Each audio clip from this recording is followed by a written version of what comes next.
mayam 1920 की movie जे मयाम न पामना की याम नजु की मूवी अमनी अदो मूवी से नंबर मतमदा असेंगबा थौदोक खरा थोखिबा अदुगी असेंगबा थौदोक तो करिनो हाबदो मयाम पुना खंगमिनसे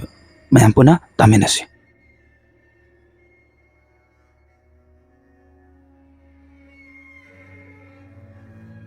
1920 दा उत्खरिबा थवाइदो असेंगबने माने मैम 1920 हारिबा मूवी सी मैम ना सोइदने यंगदिरम लगने हाइन खंजै मूवी सिना बॉलीवुड से अकीबा मूवी प्रोड्यूस तौबा ngami हाइबगी थाजबा म पिरि मूवी मखल से यामना रियर ओइबा मोंग द सेम केबनी मागी अदुगुमनबा फॉर्मेट तुसु अतोप अतोपा हॉरर फिल्म गसु मानादेब मसी मैम नसु खंगलमलनी फिल्म से अकीबा मानदे अदुबा कोइन फिल्म से यंग मतम द करी किरबनो फिल्म से नाकन अमरम दा बतारगदी मेथड एक्टिंग सीजनिंग मेथड एंगा बदी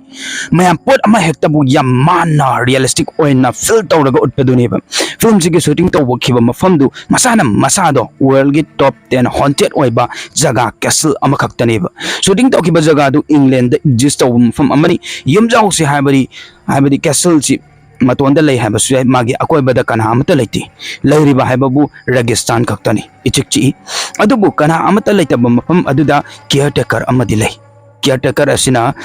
कैसल की मरमदा मरी लेनाबा अकीबा वारी कया अमसु खंगी मागी हिस्ट्री कया अमसु खंगी मयाम फिल्म की डायरेक्टर प्रोड्यूसर ना फिल्म सी यामने रियलिस्टिक ओइबा मोंगदा शूट तौगदबनी हाइदना खनकी अदुबु असेंगबगी हॉन्टेड ओइबा जगह दा तौगनी हाइदुना लेपकिबनी असुम नफम थीदुना लाकमतमदा एटलांटिक कैसल फंकी एटलांटिक कैसल सी इंग्लैंड दा बिलोंग्स तौबा जगह अमखकने मफम सिदा मी अमा हेक्टा मतोंदा चटपा किनयेबा अदुबु मफम असिदा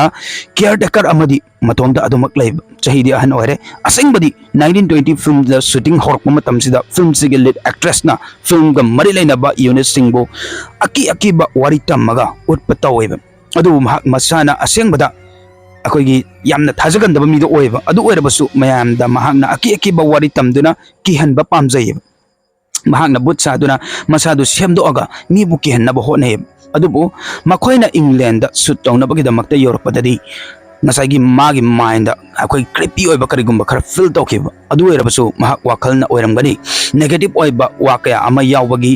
मफम असिदा लाकपदा फावरिबा ओइरमगनी हाइदना खल्लगा इग्नोर तौवे महकना युम अदुदा हेक चंगबदा मियोय अमा थेंगनै फिल्म दा तौबा कैसल मनुंगदा चंगबगा केयरटेकर अमा थोलकपा अदुगुमना फिल्म यूनिट की मखोइगी ममांगदा कैसल सिगी केयरटेकर थोलकखि केयरटेकर अदुना मखोइदा अदुम थाजरगसु थाजबिद्रबसु कैसल सी असेंगबगी हॉन्टेड ओइ हाइदना हाइरि मखोइना हंगबददी केयरटेकरना मफम सिदा हाउसकीपर अमा मतम कयागी ममांगदा लेरमी मागी नुपीदु सीखरे असेंगबदी नुपीसिना सुसाइड तौजखिबनी मदुगी मतोंगदगिदी नुपीदुना कैसल अदुबु थादोकिद्रे करिगुम्बा तौदबा यादबा तारगसु कना अमता कैसल दुगी रूम खुदिंगदा न मतोंदा सुंगलै लैगनो हाइदना हाइरि मतोंदा लैबा तारगदी थवाइदुगा मायोकनबा तारकनी लोइनना यामना साथी भाइबदु ओइरपा याय हाइदना हाइरि वाफम सि हौजिक फावबदी फागी माली वारी साना सानादुना अला शर्मा अमदी मागी टीम मेंबर्स टू केयरटेकर असिना सीखरिबा मफम अदुदा तमनरिबा नुपीदुगी पेंटिंग अचौबा म उये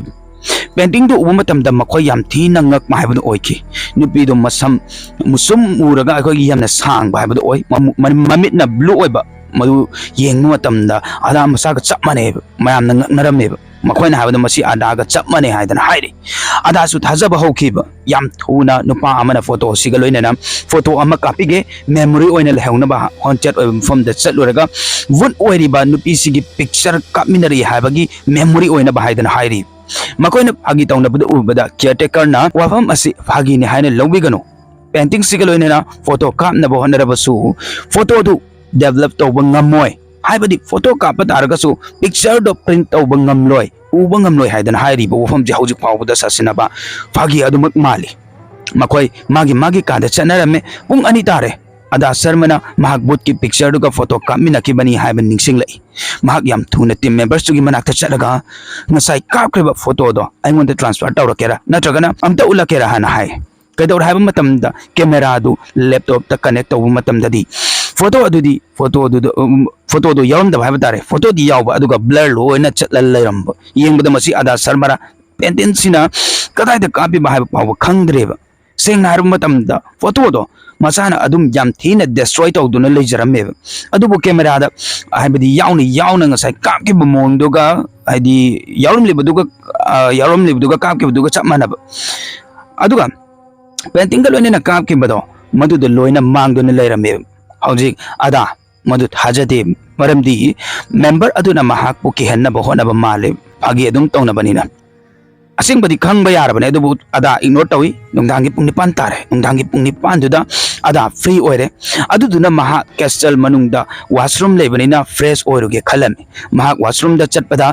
leiriba washroom du loina lock tawdun leiram maha na khanbada kiss issue oiramba yai haidana khale aduna maha castle gi basement ta leiba washroom adu da changki maha washroom du da lae leiriba mayam du outside sin nammi castle adu da su ada mathanda leiri pin drop silent dani leinari bado mahak fresh oiraga tholakpada basement gi thokpa main door du masa mathanda lock toki mahak na khalle pin drop silent leiramaga kana amata lakpagi lengba makhon phawba tade aduga thong sina kamaina mathanda lock tawri no na khalle mahak na washroom changpadadi basement changpagi main door du hangduna thamnambane adubu kamaina thong si masa mathonda hangamino lock oiramino amata adumba amta khangdre makol sumta tadre dana mana khalleba adami hul chongba hore mahakna kanagumba bu kaunabagi honabada maming ahanba kaubada khanghaudana light sing off oiki light kodimak off oiki mai kai kodimak umnamak mamki makhon amata phawba thokide maram asina ada hena pakhale adumak thongna hapcharaga mi kaunabagi honai shooting tawribadu su basement mapan khara chatlagani mahak kana kawi yam lapna banate makhol du taba yarini adubu tadi ada 15 minutes mu kana law lepte adubu kana amata tadi kana amata na magi makhol do tadi adana door amagi manakta chattuna makhon amatai haiduna chatbaneba changduna yengu matamdadi door do unlock warka leram thongdo yengu matamda su mapanda kana amata leramde asumna tawraga su mahak thajadi tawridu wakhalnani haidana khalle chenthoroktuna team members ki manakta lae aduga noi aigi khon tadabro aina faniam koina noibu kawe dana hai asumaina team members sing su to moigi mafol amata bu ta di hadana hai distance to di amna lapna badina tin nakna bane 15 minutes